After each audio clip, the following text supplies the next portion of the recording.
إلى حضرة الحبيبنا وشفيعنا رسول الله محمد صلى الله عليه وسلم، ثم إلى أرواح والدينا ووالديكم وأمواتنا وأمواتكم وأموات المسلمين أجمعين، ولمن عمر هذا المصلى سابقا ولاحقا، ومصنف هذا الكتاب الحبيب عبد الله بن حسين بن طاهر وأصوله وفرعهم، أن الله يغفر لهم ويرحمهم ويعلي درجاتهم في الجنة، ويعد علينا من بركاتهم وأسرارهم وأنوارهم وعلمهم ونفحاتهم في الدين والدنيا والآخرة. أجركم الله. الفاتحة.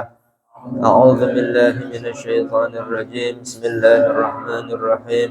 الحمد لله رب العالمين الرحمن الرحيم مالك يوم الدين إياك نعبد وإياك نستعين اهدنا الصراط المستقيم صراط الذين أنعمت عليهم غير المغضوب عليهم ولا الضالين آمين. الله وبركاته.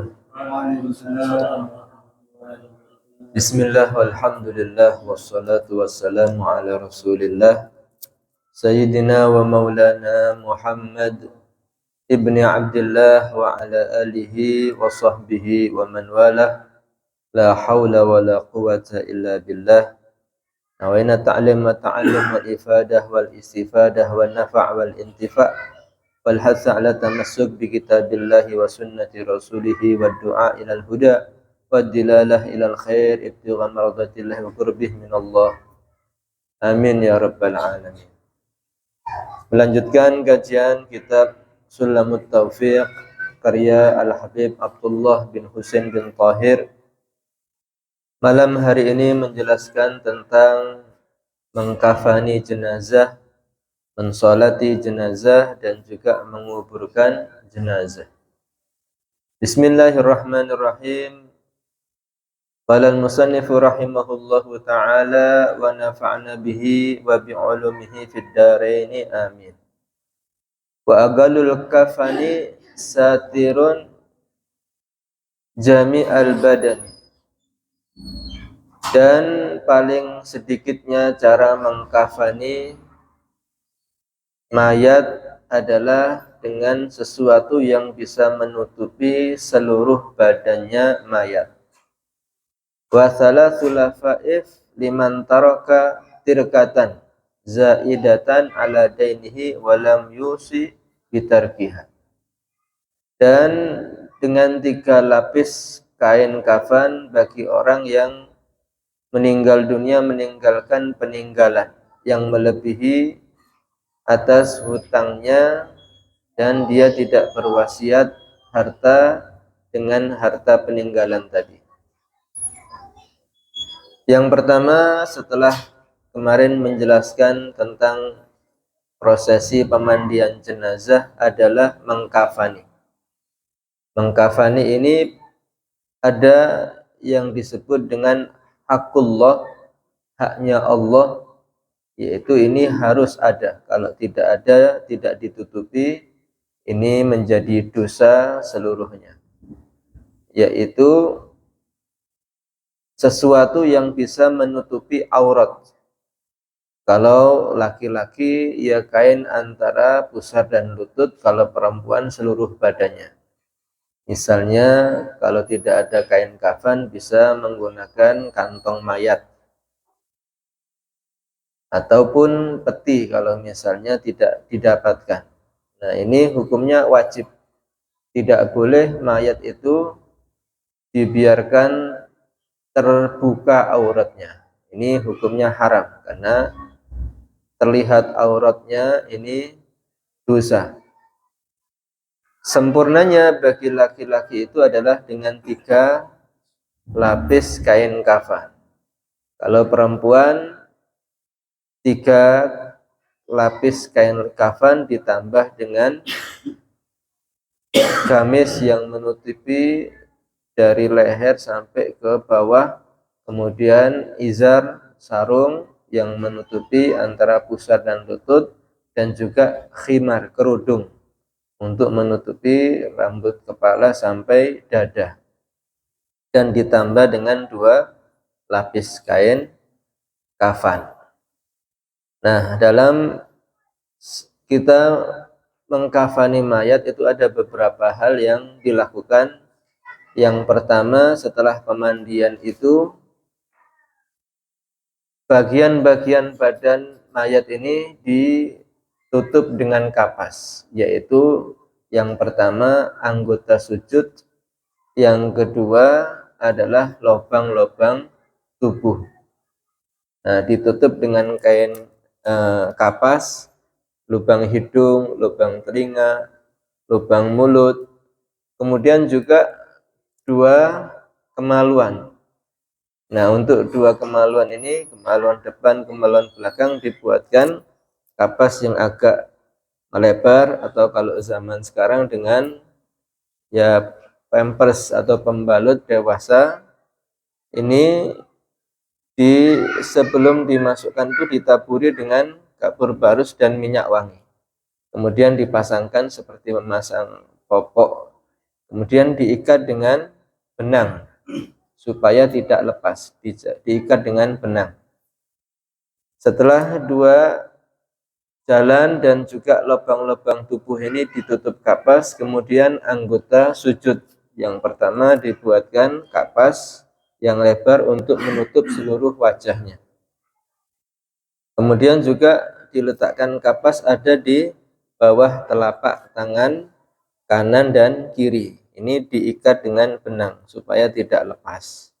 Kemudian diberikan kapas di belakang lutut kanan dan kiri. Ini juga diikat dengan benang. Kemudian juga di jari-jari kaki. Dalamnya jari-jari kaki, tempat kalau sujud ini ditekuk, itu juga dikasih kapas dan diikat dengan benang. Kapasnya tadi sudah dikasih kapur barus dan juga minyak wangi. Nah, kemudian disiapkan kalau laki-laki 3 lapis kain kafan. Yang paling bawah ini kain kafan yang paling lebar. Nah, kalau ukuran kain kafan di sini biasanya tidak terlalu lebar. Itu biasanya harus dijahit dulu. Dijahit supaya bisa untuk menutup seluruh badan mayat. Setelah lapisan pertama diletakkan, ditaburi kapur barus dan minyak wangi. Baru lapis kedua, lapis ketiga. Nah, setelah semuanya selesai, baru dari ranjang mayat tadi, jenazah, diletakkan ada di atas kain kafan. Nah, ini sekali lagi tidak boleh terbuka auratnya, harus ditutup seluruh badan mayat ini agar tidak terlihat auratnya. Nah, setelah itu cara untuk menutup kain kafan adalah dari arah kiri ke kanan. Jadi badan kiri ditarik ke atas, baru badan yang sebelah kanan atau kain yang di sebelah badan kanan.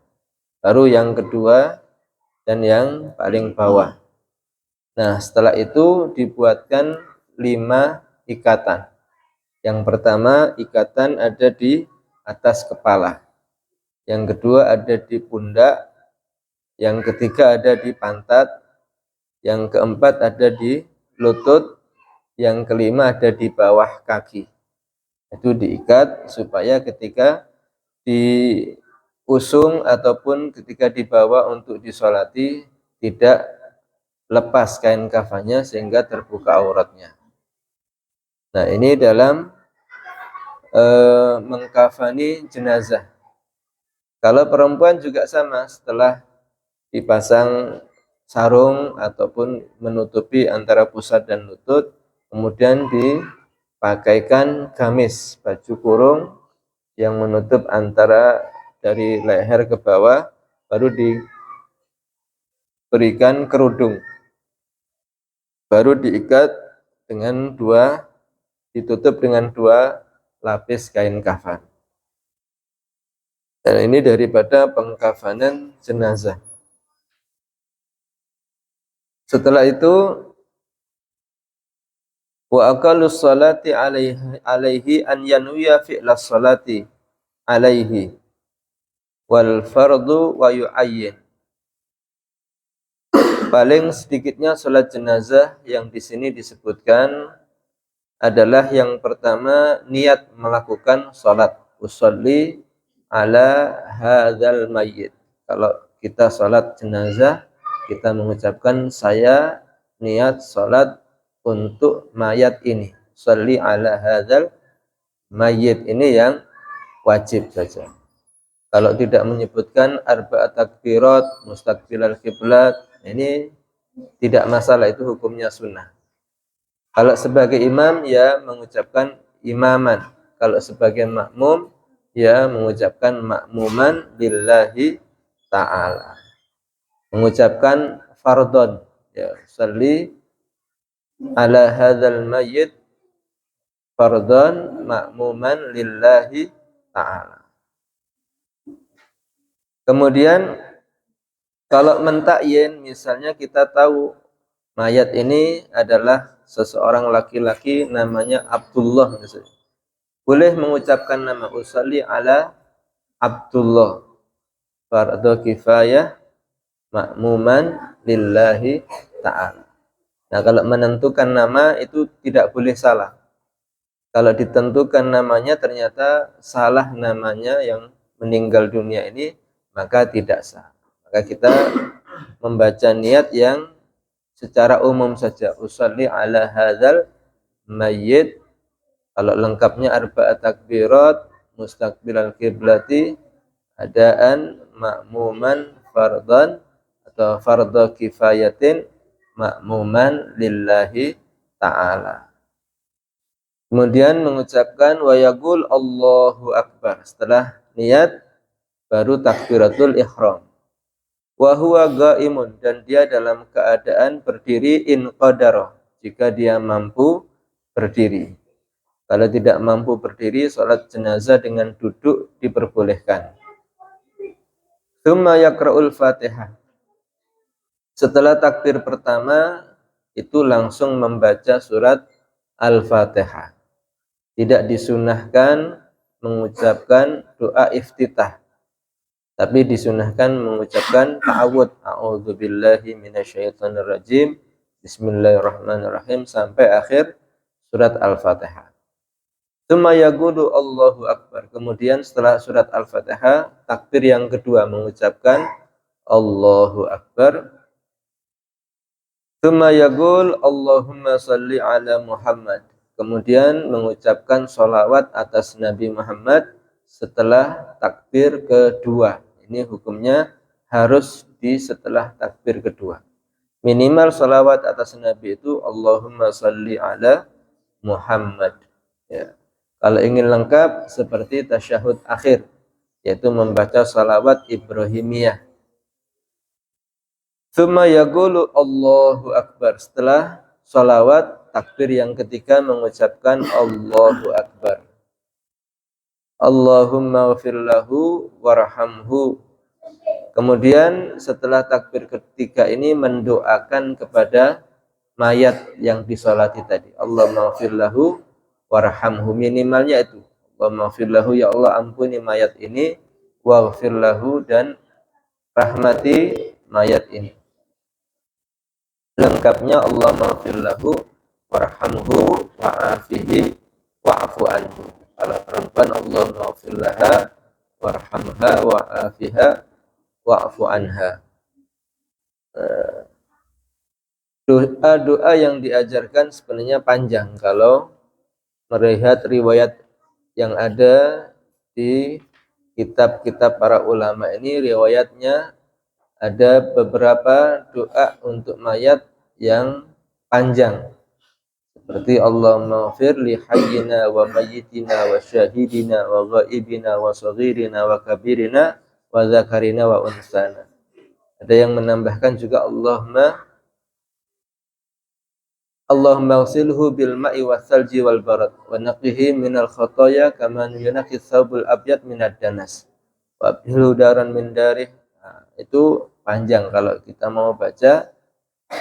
Banyak doa-doa untuk mayat setelah takbir ketiga ini yang diriwayatkan dari Nabi Shallallahu Alaihi Wasallam. Setelah doa kepada mayat, Wa yaqul Allahu Akbar. Kemudian takbir yang keempat.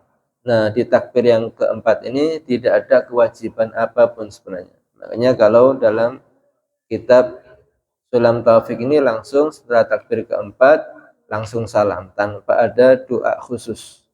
Tapi kalau yang biasa kita baca Allahumma la tahrimna ajrahu wa la taftinna ba'dahu wa ghfir lana wa lahu. Ya Allah, jangan engkau haramkan kita pahala dia. Jangan engkau fitnah kita setelah kematiannya, ampuni kita dan dia. Nah, setelah itu baru mau ditambahkan biasanya di sini membaca Rabbana atina fid dunya hasanah wa fil akhirati hasanah wa qina adzabannar tsummas salam. Kemudian mengucapkan assalamualaikum. Disunnahkan untuk salat jenazah ini ditambahkan dengan wa barakatuh. Wa yusannu ziyadatu wa barakatuh. Disunnahkan membaca assalamualaikum warahmatullahi wabarakatuh. Itu dalam salat jenazah, lengkapnya seperti itu.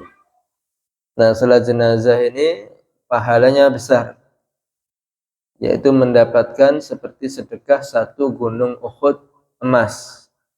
Nah, yang heran kadang-kadang kalau ada orang meninggal dunia, banyak pelayat yang datang tapi mereka tidak ikut sholat jenazah, hanya duduk-duduk saja di depan rumah yang meninggal dunia atau di jalanan, tidak ikut sholat jenazah. Padahal inti daripada takziah itu adalah mendoakan jenazah yang meninggal dunia ini. Penghormatan terakhir kita kepada orang yang mati adalah memintakan ampun dosa-dosanya. Diutamakan mensolati jenazah. Dan itu juga dalam riwayat man shalla 'alal maghfur ghufira lahu. Siapa orang yang salat jenazah orang yang diampuni dosanya oleh Allah, maka dia juga diampuni dosanya oleh Allah Subhanahu wa taala. Kalau ada orang yang soleh meninggal dunia, usahakan kita ikut salat jenazah. Karena kalau orang soleh itu diampuni dosanya oleh Allah, maka semua orang yang salat jenazah ini juga diampuni dosanya oleh Allah Subhanahu wa taala. Dan usahakan juga dalam sholat jenazah ini mengundang orang yang soleh untuk mengimami, karena kalau orang yang soleh itu mendoakan orang yang meninggal dunia dan diterima doanya oleh Allah, maka orang yang disolati tadi diampuni dosanya oleh Allah Subhanahu wa taala. Itu dianjurkan mengundang orang-orang yang soleh untuk hadir sholat jenazah. Dan yang paling utama untuk mensolati jenazah ini adalah ahli warisnya, ahli waris. Ya, kalau dia punya anak laki-laki yang sudah balik, nah itu yang utama mensolati jadi imamnya. Kenapa? Karena dia lebih khusyuk mendoakan orang tuanya. Atau kalau dia yang mati ini anaknya, maka yang mensolati bapaknya atau kerabatnya. Kecuali kalau tadi ada orang yang soleh yang mendoakan orang yang meninggal dunia tadi. Itu daripada sholat jenazah. Wala budda fiha min syurutis shalah wa tarkil mubtilat. Dan wajib dalam sholat jenazah ini seperti syarat-syarat sholat yang umumnya, harus menghadap kiblat, suci badan, pakaian, tempat sholatnya, kemudian suci daripada hadas kecil dan hadas besar, semuanya sama seperti sholat pada umumnya, dan meninggalkan hal-hal yang membatalkan sholat. Kalau misalnya tertinggal pada takbir, baik takbir pertama ataupun takbir yang kedua, maka makmum masbuk sholat jenazah ini bertakbir untuk dirinya sendiri. Meskipun imamnya takbir yang ketiga misalnya, dia baru datang, takbir pertama langsung baca surat Al-Fatihah. Imamnya takbir lagi, dia ikut takbir, baca sholawat. Terus seperti urutan dia sendiri. Nah, kalau misalnya imamnya bertakbir, dia baru datang. Setelah takbir, dia tidak mendapati Fatihah bersama imam. Maka sudah tidak perlu baca surat Al-Fatihah, langsung ikut takbir yang kedua bersama imam. Takbirnya, Fatihahnya ini ditanggung oleh imam. Kalau tengah-tengah dia baca surat Al-Fatihah, imamnya sudah bertakbir, maka dia juga kalau tidak mampu menyelesaikan ya diputus surat Fatihahnya, langsung takbir bersama imam. Itu cara kalau misalnya masbuk dalam sholat jenazah.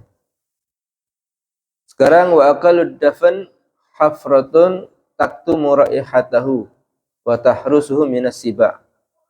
Paling sedikitnya menguburkan jenazah adalah membuat lubang, menggali lubang yang bisa menutup bau daripada bangkainya jenazah tadi.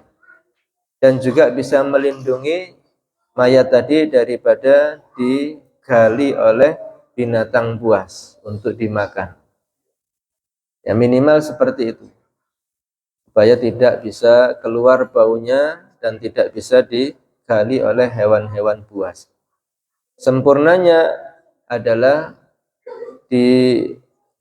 dilebarkan dan dipanjangkan seukuran mayatnya tadi, dan tingginya ini 1 qomatan wa bastotan, 1 berdirinya orang dan 1 hentangan tangan, ya, supaya lebih sempurna lagi.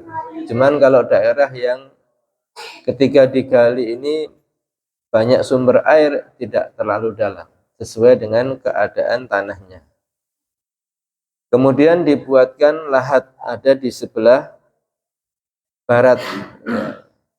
Kalau tanahnya seperti di daerah kita ini tanahnya liat, itu ketika digali untuk lahat ini masih tidak rontok ke bawah. Tapi kalau di daerah yang pasir ini tidak bisa. Itu dibuatkan galian lagi di tengah memanjang seperti liang lahat.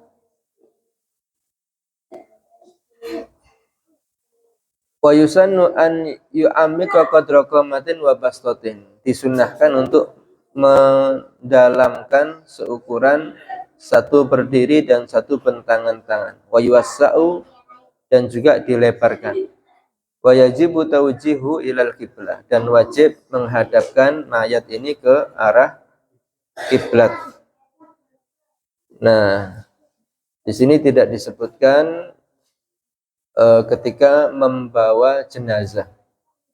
Jadi setelah disolati tadi, dari masjid atau tempat sholat jenazah itu mayat dibawa ke pemakaman, ke pekuburan. Nah ini paling afdalnya adalah dengan menggunakan 2 kayu panjang, ya seperti kita. Kemudian yang di depan 1 orang memikul kayu di bahu kanan dan bahu kiri, yang di belakang 2 orang. Yang 1 membawa kayu yang kanan, yang 1 kayu yang kiri. Ini lebih afdal daripada tarbi. Tarbi ini 4 orang. Yang depan 2, yang belakang 2. Tapi kalau sekarang di sini semuanya dengan keranda. Dengan cara dipikul. Bagaimana dengan ambulans atau kereta jenazah? Hukumnya boleh-boleh saja. Karena yang penting menyampaikan jenazah itu ke pekuburan. Adapun sunnahnya tadi adalah dengan dipikul. Ini yang dicontohkan di kitab-kitab. Kalau naik ambulan dibawa dengan kereta mayat, hukumnya boleh saja, tidak sampai haram. Nah, dibawa ini pengubur atau orang-orang yang mengiring jenazah itu posisinya ada di depan kerandanya, di depan mayat. Bukan seperti di sini, mayatnya di depan, tapi pengusungnya atau yang mengiring jenazah ini ada di belakang. Ini sunnahnya di depan. Kemudian sunnahnya adalah tidak bersuara, diam. Ya. Kalaupun mau berkata-kata, lebih baik dengan bacaan zikir, mengingatkan kepada Allah Subhanahu wa Ta'ala. Zikir la ilaha illallah atau sebagainya. Nah ini sambil membawa dan dipercepat supaya bisa segera sampai di pemakaman. Setelah sampai di pemakaman, mayat tadi diletakkan ada di arah kakinya kuburan. Ya, kalau makamnya ini kepalanya di utara, maka posisi meletakkan keranda tadi adalah di sebelah selatan liang lahat atau makam tadi. Nah, kemudian turun ke makam tadi, kalau bisa ganjil 3 orang, kalau 1 orang tidak kuat, ya 3 orang.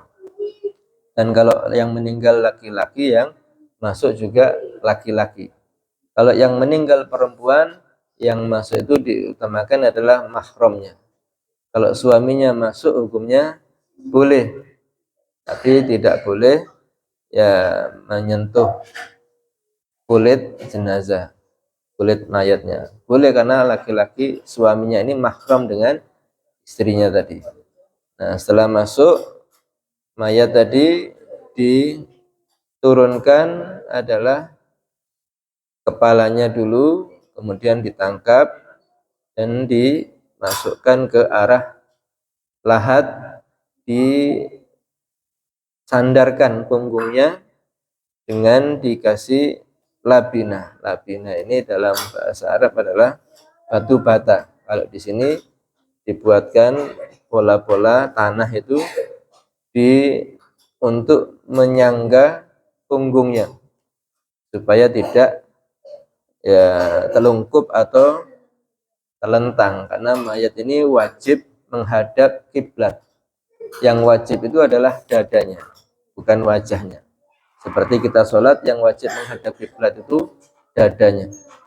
Nah, setelah dimasukkan ke lahat, dibuka ikatan kepalanya supaya bisa pipinya ini dibuka dan ditempelkan ke tanah. Kalau tidak bisa ditempelkan, ambil bola tanah, ditaruh di bawah pipinya, nah, supaya bisa menempel ke tanah. Kemudian jangan sampai mayat tadi itu tidak menghadap kiblat. Ya, boleh dibuka hanya atasnya saja. Kemudian setelah itu ditutup liang lahat itu yang terbuka ini dengan, kalau di kitab itu dengan labinah, ya sama seperti batu bata atau batako. Atau kalau di sini menggunakan kayu, papan-papan kayu ditutup supaya tidak langsung badan jenazah ini terkena tanah. Setelah itu baru diuruk dengan tanah. Nah, setiap orang yang dekat dengan kuburan tadi itu disunahkan untuk ikut menguruk dengan 3 kali urukan tanah dengan tangannya. Itu disunahkan. Pertama membaca minha khalaqnakum wa fiha nu'idukum wa minha nukhrijukum taratan ukhra. Dari tanah kamu diciptakan dan ke tanah kamu akan dikembalikan, dan dari tanah lagi kamu nanti akan dibangkitkan di keadaan yang lain. Taratan ukhra. Nah, setiap orang kalau yang dekat kuburan itu disunahkan untuk menguruk. Ya. Setelah itu makam tadi itu disunahkan untuk ditinggikan 1 shibron, 1 jengkal, untuk menandakan ini makam. Nah, setelah ditinggikan 1 jengkal, kemudian disunahkan meletakkan hajar, batu ada di bagian kepalanya mayat, untuk menandakan ini tempatnya jenazah. Kalau sekarang dengan batu nisan. Tapi kalau zaman dulu sebelum ada batu nisan ya batu biasa. Nah, setelah itu disunahkan untuk mentalkin mayat dan mendoakan yang di kuburan tadi. Ya, mentalkin ini hukumnya sunnah karena diriwayatkan bahwa mayat itu ketika masuk ke kuburnya akan ditanya oleh malaikat Mungkar dan Nakir. Tapi sebelum orang-orang ini pulang dari makam, Mungkar Nakir masih belum datang. Kalau sudah pulang semua, baru Mungkar dan Nakir ini datang untuk menanya di dalam kubur. Tapi sebelum itu dipersiapkan supaya jenazah ini orang yang mati bisa menjawab mungkar dan nakir. Caranya ditalkin, dituntun. Karena mayat itu meskipun sudah mati tapi ruhnya masih hidup. Ya, bisa mendengar, bisa melihat siapa-siapa yang mengantar jenazahnya. Bahkan dia bisa mendengarkan gesekan sendal orang-orang yang pelayatnya pulang ini tahu. Kalau sudah sendalnya sudah habis semua terdengar, nah itu baru datang mungkar dan nakir. Maka dituntun dengan talqin kullu nafsin dha'iqatul maut wa innama tuwaffawna ujurakum yaumal qiyamah faman zuhziha 'anil nar wa udkhilal jannah faqad faz wa mal hayatud dunya illa mata'ul ghurur. Ya Abdullah, ya misalkan akan datang kepada kamu mungkar nakir, akan bertanya man rabbuka, siapa Tuhan kamu, wa man nabiyuka, terus itu dituntun bagul Allahu Rabbi, katakan kalau ditanya man rabbuka, Allahu Rabbi, Allah Tuhanku. Nah, sampai selesai. Ini semuanya diajarkan supaya mayat itu bisa menjawab pertanyaan mungkar dan nakir. Setelah itu, setelah talqin disunahkan para pelayat ini, khususnya keluarga, tidak langsung pulang. Duduk sebentar, bacakan beberapa surat Al-Quran, kalau bisa ya, dengan menghatamkan Al-Quran, kemudian didoakan supaya mayat tadi mendapatkan sabat, kekuatan iman untuk bisa menjawab pertanyaan mungkar dan nakir. Ya. Kemudian disunahkan juga menaburkan air. Nah, ini pernah dilakukan Rasulullah SAW ketika Nabi mengubur putranya yang bernama Ibrahim. Nah, beliau meminta air untuk ditaburkan di atas kuburan Ibrahim ini. Ya. Kemudian juga disunahkan meletakkan sesuatu yang basah.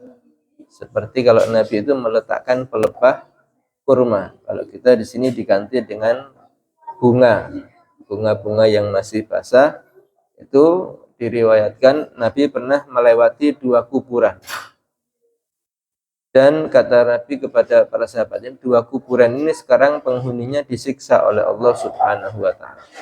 Bukan karena dosa besar. Yang satu ini karena dia suka adu domba, provokator.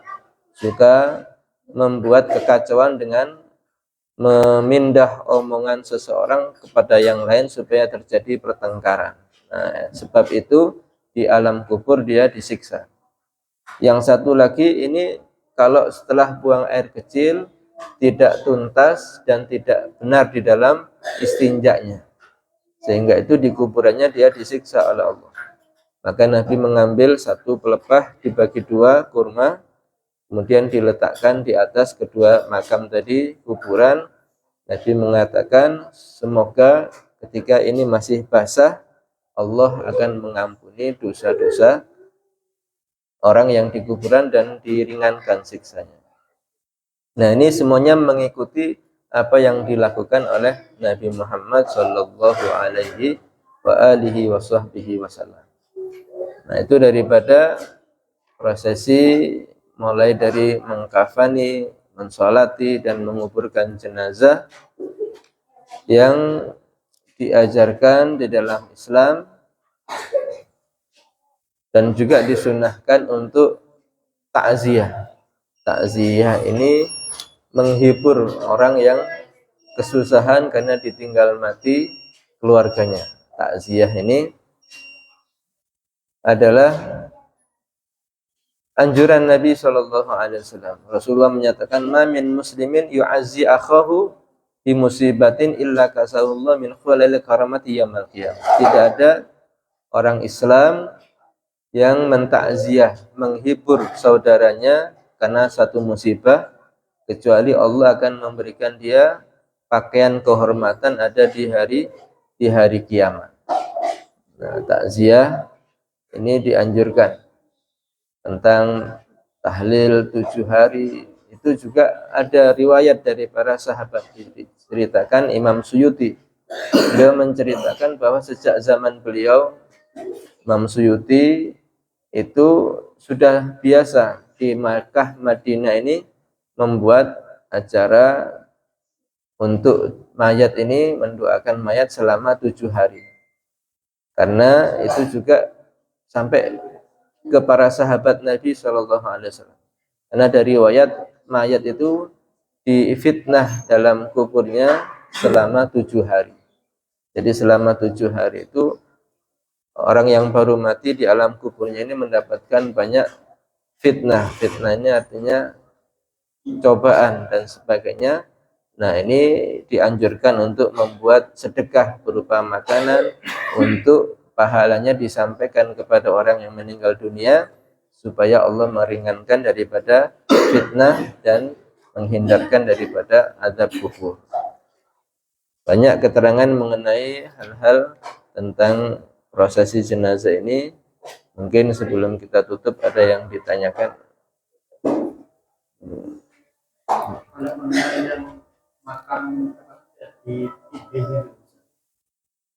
Ya, kalau mengubur mayat bertindih, misalnya dalam keadaan bencana alam, satu liang untuk 2 orang, ini kalau keadaan darurat diperbolehkan.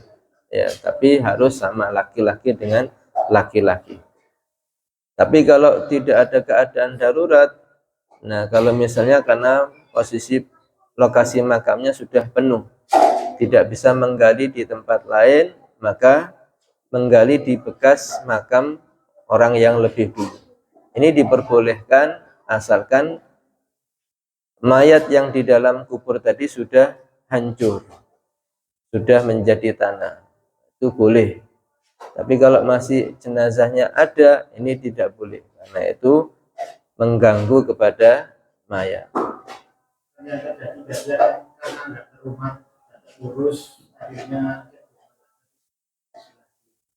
Ya, kalau sudah tidak ada mayatnya dan itu di tempat umum seperti makam wakaf, tanah pekuburan wakaf atau milik umum, milik pemerintah, itu hukumnya boleh-boleh saja. Tapi kalau di tempat pribadi itu harus izin kepada orang yang memiliki tanah. Kalau sudah hancur mayatnya boleh menindih seperti itu. Tapi kalau belum, dilarang, haram. Semoga bermanfaat. Kurang lebihnya mohon maaf. Walaupun minkum. Assalamualaikum warahmatullahi wabarakatuh.